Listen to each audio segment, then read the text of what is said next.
అప్పుడే 3 ఏళ్లు గడిచిపోయాయి.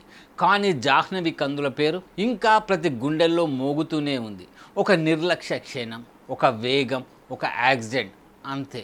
ఒక కుటుంబానికి జీవితాంతం మిగిలిన శూన్యం.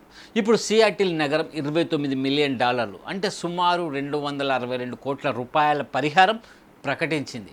అది పెద్ద మొత్తం కావచ్చు, వార్తల్లో పెద్ద సంఖ్యగా వినిపించవచ్చు. కానీ ఒక తండ్రి గుండెల్లో పుట్టిన కాలిని ఆ సంఖ్య భర్తీ చేస్తుందా? కుమార్తెను కోల్పోయిన బాధని జీర్ణించుకోలేక ఆమె తండ్రి శ్రీకాంత్ కందుల గారు కూడా ఈ లోకాన్ని విడిచి వెళ్ళిపోయారు. పరిహారం ప్రకటించే 2 రోజుల ముందే ఆయన కన్ను మూశారు. ఆ డబ్బు గురించి వినాల్సిన తండ్రే లేకపోవడం ఎంత విషాదమో ఊహించండి. చివరికి మనకు గుర్తు చేసేది ఒకటే: డబ్బు నష్టాన్ని లెక్కించగలదు, కానీ ప్రేమని కాదు. ప్రాణం విలువను ఎలాంటి చెక్కు కూడా తిరిగి ఇవ్వలేదు.